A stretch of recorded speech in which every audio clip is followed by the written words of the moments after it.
தேசிய வாழ்வே தெய்வீக வாழ்வே என்று தன் வாழ்நாள் முழுவதும் வாழ்ந்து இந்த தேசத்திற்காகவே வாழ்ந்து மறைந்து இன்றைக்கும் கோடான கோடி மக்களுடைய எண்ணங்களிலே வாழ்ந்து கொண்டிருக்கும் தெய்வ திருமகன் பசும்பொன் முத்துராமலிங்க தேவர் அவர்களுடைய இந்த தேசத்திற்கான அவர் பாடுபட்ட போராட்டத்திற்காக அவர் பாடுபட்ட அந்த தியாகங்களை எல்லாம் வரக்கூடிய அடுத்த தலைமுறை இளைஞர்கள் மக்கள் மறந்துவிடக்கூடாது என்ற உயரிய நோக்கத்திலே தேசியமும் தெய்வீகமும் எனது இரு கண்கள் என்று சொல்லி அந்த இரு வார்த்தைகளுடைய கோட்பாட்டிலிருந்து எந்த ஒரு தருணத்திலும் மாறாது இறுதி வரை வாழ்ந்த அந்த தியாகச்சமருடைய தேசப்பற்றை அடுத்த தலைமுறைகளுக்கு எடுத்துச் செல்ல வேண்டிய கடமை பொறுப்பு நமக்கு இருக்கிறது என்கின்ற நிலையில் அதற்காக ஒட்டுமொத்த தமிழகம் முழுவதும் இருக்கக்கூடிய அனைத்து தரப்பட்ட மக்களிடத்திலே சென்று தேசப்பற்றை வளர்த்து வாழ்ந்து மாய்ந்த சிதம்பரம் பிள்ளைனார் போன்ற ஒவ்வொரு தியாகிகளுடைய வரலாறுகளை எடுத்துச் சொல்ல வேண்டிய பொறுப்பை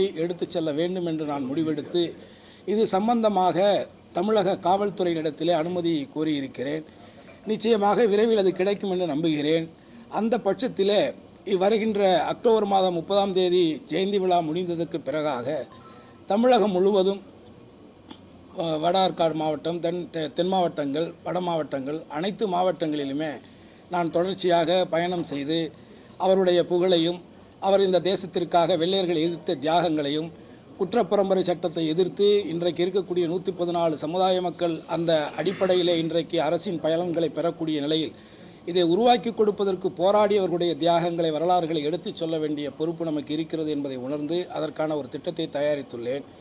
அதை ஒட்டுமொத்தமாக உங்களிடத்திலே பகிர்ந்து கொள்ள வேண்டும். அதே தருணத்தில் இந்த தகவலை அறிந்த பொதுமக்கள் யார் யார் விருப்பப்படுகிறார்களோ அவர்களுடைய கிராமங்களிலிருந்து அழைப்புகளை கொடுத்தால் அந்தந்த கிராமங்களுக்கு சென்று இவர்களை பற்றிய சொற்பொழிவுகளை பேச்சுக்களையும் வரலாறுகளையும் எடுத்துரைப்பதற்கு நான் தயாராக இருக்கிறேன் என்பதை தெரிவிப்பதற்காகத்தான் உங்களை இந்த நேரத்தில் அழைத்தேன்.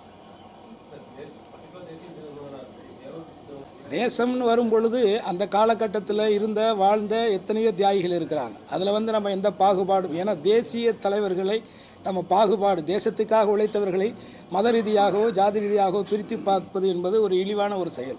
ஆக ஒருபோதும் அதை நான் செய்ய தயாராக இல்லை. நான் ஒட்டுமொத்தமாக அந்தந்த பகுதிகளே வாழ்ந்த தலைவர்கள் இருப்பார்கள், அவர்களை பற்றி எடுத்துரைக்க வேண்டும். பொதுவாக நோக்கம் குழந்தைகள் மத்தியிலே அடுத்த தலைமுறை மத்தியிலே தேசப்பற்று, மொழிப்பற்று, மண்பற்று, இனப்பற்று வர வேண்டும் என்பதுதான் நோக்கம். இல்லை, வரலாறுகளை எனக்கு தெரிஞ்சதை நான் எடுத்து சொல்ல போகிறேன். நமது முன்னோர்கள் நமக்கு சொல்லிக் கொடுத்ததை எடுத்து சொல்ல போகிறேன். நமது முன்னோர்கள் எழுதி வைத்த உண்மையான வரலாறுகளை எடுத்து சொல்ல போகிறேன். ஏன்னா இன்றைக்கி சமீப காலங்களாக நீங்கள் பார்த்தீங்கன்னா பொய்யான வரலாறுகள், புரட்டுக்கள் அதிகமாயிருச்சு. அதில் இன்றைக்கு சோசியல் மீடியாங்கிற பெயரில் தவறான தகவல்களை உண்மையென்று நம்பக்கூடிய ஒரு மனநிலைக்கு மக்கள் மடைமாற்றம் செய்யப்பட்டிருக்கிறாங்கிறத யாரும் மறுக்க முடியாத ஒரு விஷயம். அதனால் உண்மையான வரலாறுகளை, ரெக்கார்டு ஆதாரபூர்வமாக இருக்கக்கூடிய வரலாறுகளை, வெள்ளையர்கள் காலத்திலே சண்டையிட்ட அத்தனையும் வரலாறுகளாக ஆவணப்படுத்தப்பட்டிருக்கு. அந்த வரலாறுகளை நம்ம ஆதாரங்களோடு எடுத்து சொல்ல நினைக்கிறேன்.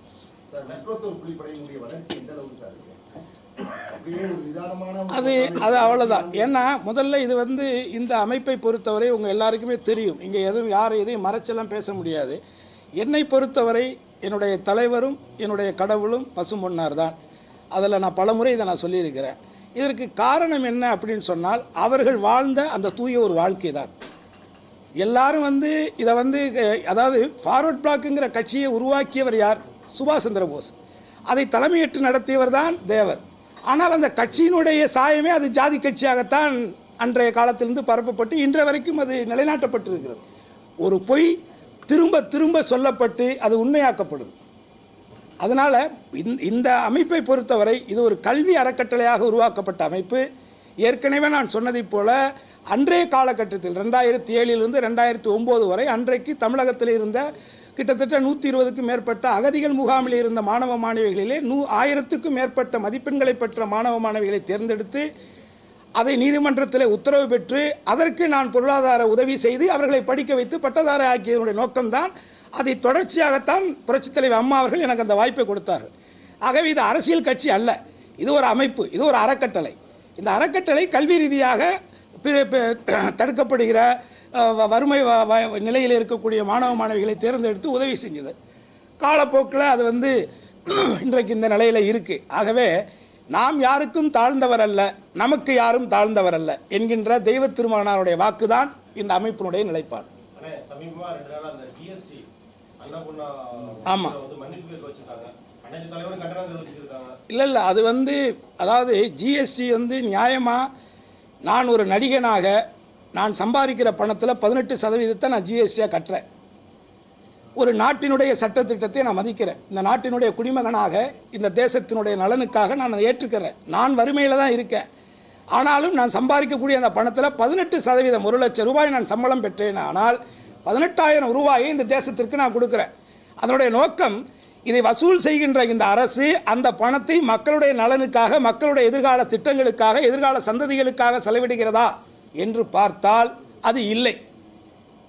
மக்களிடத்தில் இருந்து பெறக்கூடிய இந்த ஜிஎஸ்டி போன்ற வரிகளை பெற்று அதானி அம்பானி போன்றவர்களை வளர்த்து விடுவதற்கு நான் ஏன் உழைக்க வேண்டும் என்கின்ற கேள்வி எனக்குள்ள வருது.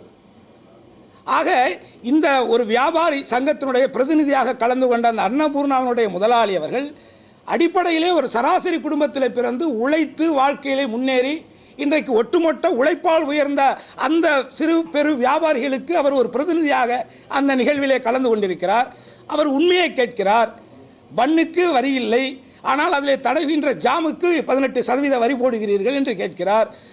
இனிப்பு பலகாரங்களுக்கு ஒரு வரியும் காரப்பலகாரங்களுக்கு ஒரு வரி, இப்படி பாகுபாடு பெரிய குழப்பங்கள் இருக்கேன்னு கேட்கிறார்.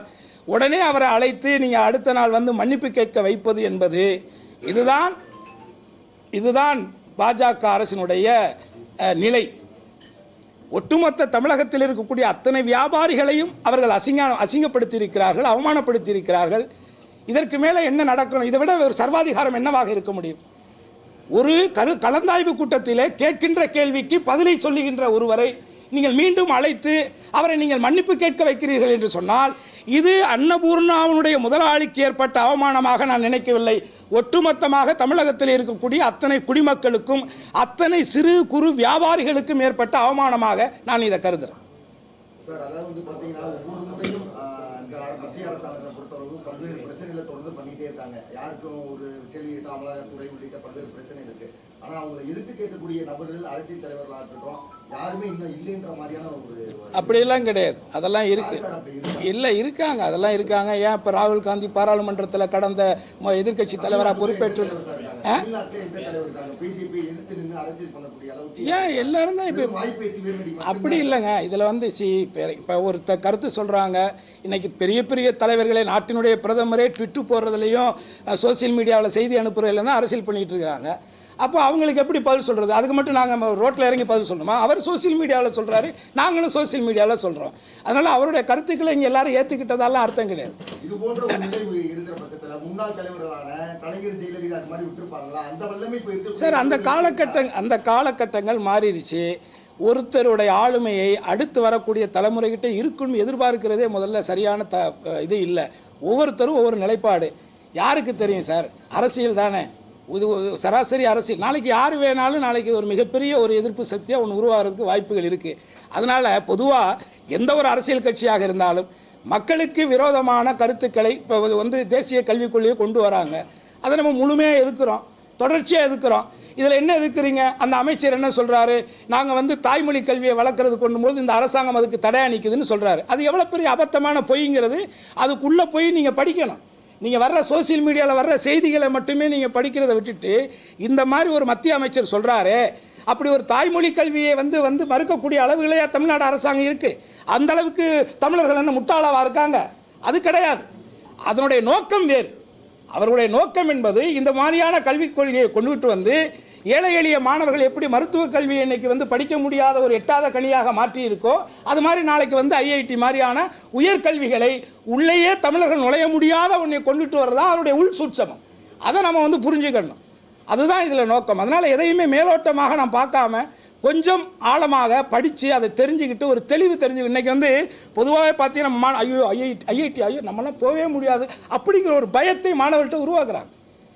அதையும் மீறி ஒருத்தங்க போனால் ஐஐடிகள் என்னென்ன நடக்குதுங்கிறது நான் சொல்லி உங்களுக்கு நீங்கள் தெரிஞ்சுக்கணுங்கிற அவசியம் இல்லை. அதனால் தமிழர்கள் தாய்மொழி கொள்கை கல்வியை வந்து தன்னுடைய தாய்மொழி வழியாக படிப்பது என்பது தான் ஆகச் சிறந்தது. இன்றைக்கு உலக அரங்கில் சீனா போன்ற நாடுகள், ஜப்பான் போன்ற நாடுகள்லாம் வந்து தன்னுடைய தாய்மொழியில் தான் அந்த கல்வியை எந்த கல்வியாக இருந்தாலும் படிக்கிறாங்க. ஆகவே அதுதான் நடைமுறைப்படுத்தணும். இந்த தமிழ்நாட்டை பொறுத்தவரை நம்ம வந்து தேசிய கல்விக் கொள்கையை வந்து மறுக்கணும். அந்த நிலைப்பாடுகளை தமிழக அரசாங்கம் எடுக்கக்கூடிய நடவடிக்கைகளுக்கு முக்குளத்தோர் பிள்ளைப்படை சார்பாக என்னுடைய மனப்பூர்வமான வாழ்த்துக்களை நன்றி தெரிவித்து ஆனந்தி ஸ்ரீனிவாசன் எம்எல்ஏ வந்து பார்த்துருப்பீங்க. எல்லாரும் மன்னிப்பு கேட்க சொன்னாங்க. ஆனால் அவங்க ஏதோ பெண் அப்படிங்கிற முறையில் ஒரு ஆதாயம் தர மாதிரி ஒரு பெண் அமைச்சிருக்காங்க, பெண் எம்எல்ஏ வந்து நீங்கள் வந்து சார், நான் வந்து என்ன பிஜேபியை பற்றி கேட்டிங்கனாலே எனக்கு வந்து அதில் உடன்பாடே இல்லை சார். அது ஒரு ஏமாற்று கூட்டம் சார். தயவு செஞ்சு புரிஞ்சுக்கோங்க சார். அது வந்து முழுக்க முழுக்க ஒரு ஏமாற்று கூட்டம். ஏன்னா இன்றைக்கு தமிழர்கள் அந்த ஏமாற்று சதிகள் வலைகளுக்குள்ளே சிக்கிக்கிட்டாங்களேங்கிற ஒரு வேதனை எனக்கு இருக்குது சார். பதவி இதெல்லாம் இன்றைக்கி வரும் போகும் சார். காசு பணம் இன்றைக்கி வரும் போகும் சார். ஆனால் அடுத்த தலைமுறை இந்த மண்ணில் வாழணும் சார். நீங்கள் இந்த மண்ணையும் மக்களையும் மொழியையும் காத்து வச்சுட்டு போனால் தான் சார் அடுத்து வரக்கூடிய பிள்ளைகள் இந்த மண்ணில் வாழ முடியும். தயவு கூர்ந்து நான் வந்து அரசியல் ரீதியாக சப்பக்கட்டு கட்டுவது, ஒருத்தர் சொல்கிற கருத்துக்கு எப்படி சட்டமன்றத்தில் எதிர்க்கட்சி ஒன்று சொன்னால் ஆளுங்கட்சி ஒன்று சொல்லுவது, ஆளுங்கட்சி ஒன்று சொல்லும் பொழுது எதிர்க்கட்சி உங்கள் ஆட்சியில் இது நடக்கலையா என்று ஆண்டாண்டு காலமாக, இது வந்து இன்றைக்கி நேற்று இல்லை, 52 இருந்து பாரத பிரதமர் ஜவஹர்லால் நேரு இருந்த காலத்திலிருந்து இன்றைக்கு மோடியும் ராஜீவ்காந்தியும் இருக்கிற நிலையில் ஒரே மாதிரி தான் இருக்குது. விவாதங்கள் தான் வேறு வேறாக இருந்திருக்க தவிர எல்லாமே ஒன்றா தான் இருக்குது. ஆகவே அதுகளை மறந்து நம்ம வந்து அடுத்த பொறுப்பு நமக்கு இருக்குது. நாளைக்கு நம்ம இந்த மண்ணில் நம்மளோட அடுத்த தலைமுறையை விட்டுட்டு போக போகிறோம். நீங்கள் விட்டுட்டு போகிற காசு பணம் சொத்து சுகம் நிச்சயமாக இருக்காது சார். நான் இன்றைக்கி சொல்கிறேன், எழுதி வச்சுக்கோங்க. வரக்கூடிய காலங்களில் தமிழ்நாட்டில் நான் இன்னொன்று சொல்கிறேன் சார், எப்படி இலங்கையில் ஒட்டுமொத்த தமிழர்களையும் ஒரு இனப்படுகொலை நடந்ததோ 2009 காலகட்டங்களில், அதே போன்ற ஒரு நிலை தமிழ்நாட்டுக்கு வரும் சார். நீங்கள் எழுதி வச்சுக்கங்க சார். இதே இந்தியாவில் எப்படி இன்றைக்கு மீனவர்கள் வந்து அந்நியர்களாக பார்க்கப்படுகிறார்களோ, தமிழக மீனவர்கள் இந்திய மீனவர்களாக பார்க்கப்படாமல் அந்நிய மீனவர்களாக பார்க்கப்படுகிறார்களோ, இந்திய மீனவர்கள் அல்லாது தமிழ்நாட்டு மீனவர்களாக பிரித்து பார்க்கப்படுகிறார்களோ, இதே நிலை தொடர்ந்து ஒரு காலத்தில் இந்த மாநிலத்துக்கு அருகாமையில் இருக்கக்கூடிய மாநிலங்களெல்லாம் சேர்ந்து ஒரு மாநிலத்தை, ஒரு மாநில மக்களை, ஒரு இன மக்களை அழிக்கக்கூடிய ஒரு சூழல் உருவாகும் அப்படிங்கிற ஒரு ஐயம் எனக்கு இருக்குது. இது விரைவில் கூட நடக்கலாம்னு இருக்குது. அதனால் இந்த மாதிரி ஒரு தருணங்களில் நீ ஜாதி ரீதியாக சார், ஜாதிங்கிறது இருக்குது. இந்திய அரசியலமைப்பு சட்டத்தில் ஏற்றுக்கொள்ளப்பட்ட ஒன்று தான். இங்கே பிரச்சனை என்னன்னால், எந்த ஜாதியாக இருந்தாலும் நீ பேசுகின்ற தாய்மொழி என்னங்கிறதான். இது நீனோ நானோ உருவாக்குனது இல்லை. இது அது எந்த காலத்தில் உருவாச்சுன்னு கூட இதுக்கு நம்மகிட்ட ஒன்றும் பெரிய விவாத பொருட்களோ சான்றுகளோ இல்லை. ஆனால் அதையும் கடந்து, இதையெல்லாம் கடந்து தமிழர்களாக நாம் ஒன்றிணைய வேண்டிய ஒரு சூழல், ஒரு காலம், ஒரு கட்டாயம் இன்றைக்கு ஏற்பட்டிருக்கிறது.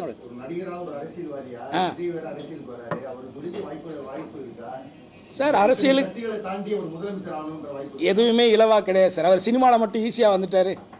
முதன்முறையாக அவர் வந்து அவங்களோட தந்தையார் வந்து அவரை வச்சு படம் எடுத்தார். கிட்டத்தட்ட 6-7 படங்கள் சொந்த படமாகவே எடுத்தார். அன்றைக்கு இதே விஜயை பற்றி இதே பத்திரிகைகள், பெரிய பெரிய பத்திரிகைகள்லாம் எந்த அளவுக்கு அவளை அவமானப்படுத்தினாங்க, அசிங்கப்படுத்தினாங்கிறது வரலாறு. அது இருக்குது. இன்னமும் அந்தந்த ஆஃபீஸில் போய் பார்த்தீங்கன்னா அவருடைய இது இருக்குது. அவரை அட்டை படத்தில் கூட போட மறுத்த மிகப்பெரிய பத்திரிகைகள்லாம் இருக்காங்க. அட்டை படத்தில் விஜயோட படத்தை போட மறுத்தவங்களாம் இருக்காங்க. ஆனால் இன்றைக்கு அவங்களே விஜய் ஒரு பேட்டி கொடுப்பாரான்னு நிற்கக்கூடிய நிலையும் இன்றைக்கி இருக்குது. அது மாதிரி தான் அரசியல். இப்போ தான் வந்திருக்காரு, உள்ளே வரட்டும். இன்னும் அவருடைய கொள்கை என்ன, நிலைப்பாடு என்ன, என்ன சிந்தனை, என்ன சித்தாந்தம், எதுவுமே இன்னும் அவர் சொல்லலை. கொடிக்கே இன்னும் விளக்கம் கொடுக்குறேன்னு சொல்லியிருக்காரு. கொடுக்கட்டும், வரட்டும், வந்ததுக்கப்புறம் பார்ப்போம். அது மாநாட்டுக்கு அழைக்கட்டும். முதல்ல அவர் முதல்ல அழைக்கட்டும். அழைச்சதுக்கு இப்போ கூட ஒருத்தர் அனௌன்ஸ் பண்ணியிருக்காரு, மது ஒழிப்பு. இல்லையா, அவர் வந்து வகுப்புவாத, அதாவது ஜாதி மத அமைப்புகளுக்கு அழைப்பு இல்லை. அப்போ அவர் என்ன பண்ணிகிட்டு இருந்தார்? இத்தனை வருஷமாக என்ன பண்ணிக்கிட்டு இருக்காரு?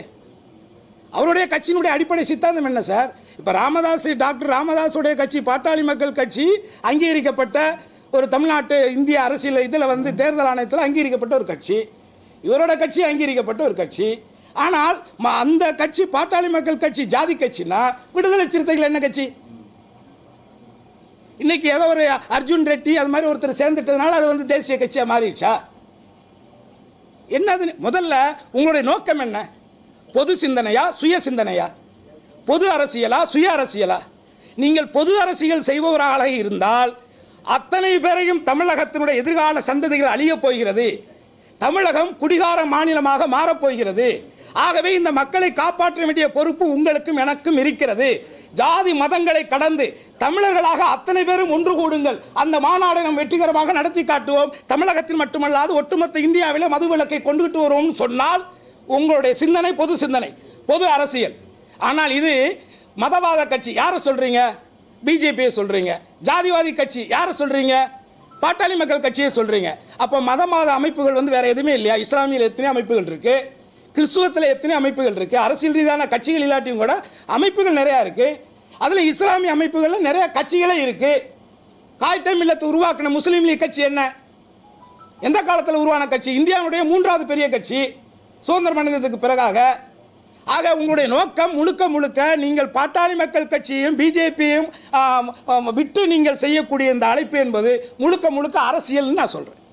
இது முழுக்க முழுக்க அரசியலுக்காகவே செய்யப்படுகிற ஒரு நாடகம். அப்படி இல்லை, நீங்கள் யாரை வேணாலும் முன்னிலைப்படுத்திக்கலாம், அதில் எந்த தவறும் கிடையாது. ஏன் ஒரு காலத்தில் இதே இலங்கையில் 2009க்கு முன்னாடி வரைக்கும் இதே தமிழ்நாட்டில் விடுதலை சிறுத்தைகளுடைய பேனரில் தலைவர் பிரபாகரனுடைய படம் இல்லாத பேனரே கிடையாது. என்னுடைய சின்ன வயசுலேருந்து நான் சென்னையில் கிட்டத்தட்ட 85லேருந்து நான் இருக்கேன். தலைவர் பிரபாகரனுடைய படம் இல்லாமல் விடுதலை சிறுத்தைகளுடைய பேனரை நான் பார்த்ததே கிடையாது. ஆனால் 2009 தலைவருக்கு மரணத்துக்கு பிறகாக இன்றைக்கு இருக்கக்கூடிய விடுதலை சிறுத்தைகளுடைய பேனரில் தலைவர் பிரபாகரனுடைய படம் இருக்கா? யோசிச்சு பாருங்க. இதுதான் நடப்பு அரசியல். இன்றைக்கு ஒரு அரசியல். என்ன அரசியல்? இது உங்களுடைய அரசியல். உங்களுடைய அரசியலுக்காக நீங்கள் அப்போ ஜாதி மத அமைப்புகளுக்கு வாய்ப்பு இல்லை, என்ன பண்ண நாங்கள்லாம் என்ன பண்ணுறது? இல்லை எங்களுக்கு சமுதாய பொறுப்பு இருக்கக்கூடாது நினைக்கிறீங்களா? ஏன் நான் இந்த மக்கள் அழிகிறத பார்த்து நாங்கள் வேடிக்கை பார்க்கணும்னு நினைக்கிறீங்களா? எங்களை பிரிக்கிறீங்களா? ஜாதி ரீதியாக சொல்லி எங்கள் எல்லாரையும் தமிழர்களை தனித்தனியாக பிரிக்கிறீங்களா? உங்களுடைய நோக்கம் என்ன? உங்களுடைய இலக்கு என்ன? என்ன அடைய போறீங்க இதை வச்சு? மற்றவர் எங்களை போன்றவர்களை ஜாதி அமைப்புன்னு சொல்ற நீங்க என்ன பண்ணிக்கிட்டு இருந்தீங்க இத்தனை வருஷமா? இதுக்கு பாராளுமன்ற உறுப்பினர் திருமாவளவன் அவர்கள் பதில் சொல்லணும். இது என்னைக்கு மட்டும் இல்லை, இது ஒட்டுமொத்தமாக தமிழகத்தில் இருக்கக்கூடிய ஒரு ஓய்வு பெற்ற ஆசிரியர் சங்கம், ஒரு ஓய்வு பெற்ற மின்வாரிய தொழிலாளர்கள், ஒரு ஓய்வு பெற்ற கழிவு தொழிலாளர்கள், இப்படி ஒவ்வொரு அமைப்புகளையும் நீங்க அசிங்கப்படுத்திருக்கீங்க, அவமானப்படுத்திருக்கீங்க. நான் சொல்றேன் குற்றச்சாட்டு. தனித்தெல்லாம் நிற்க மாட்டேன் சார். தனித்துனா நானும் என் பொண்டாட்டி மட்டும் ஓட்டு போடுவாங்க. யார் போடுவாங்க ஓட்டு? பிராக்டிக்கலாக பேசுங்க. இன்னைக்கு இருக்கக்கூடிய நிலைமையில விஜய்ங்கிறவரே தனித்து நின்னா என்ன ஆகும்னு தெரியாது சார். நீங்க நில அரசியலை கள அரசியலை புரிஞ்சுக்கங்க. இன்றைக்கு நமக்கு தேவை நான் தனிச்சு நிற்கிறேன்னா, நான் பெரும்பார்வையாக நிற்கிறேனாங்கிறதெல்லாம் இங்கே மேட்டரே கிடையாது. தமிழர்களுக்காக நிற்கிறோமா, தமிழர்களுடைய உரிமைகளுக்காக நிற்கிறோமா, மாநிலத்தினுடைய உரிமைகளை காக்கிறதுக்காக நிற்கிறோமா, எதிர்கால சந்தையினுடைய கல்வியை நம்ம அவங்களுக்கு உறுதிப்படுத்துகிறோமா, மருத்துவக் கல்லூரி கனவுகளை உறுதிப்படுத்துகிறோமா, ஐஐடி போன்ற பெரிய தொழில்நுட்ப கல்லூரிகளில் நம்ம தமிழ் பிள்ளைகள், தமிழ் வழி கல்வி படிக்கக்கூடிய பிள்ளைகள் போய் சேருவதற்கான வழிவாய்ப்புகளை நம்ம உருவாக்கி கொடுக்குறோமா? இந்த சிந்தனை தான் இன்னைக்கு தேவைப்படுது. நன்றி நன்றி நன்றி.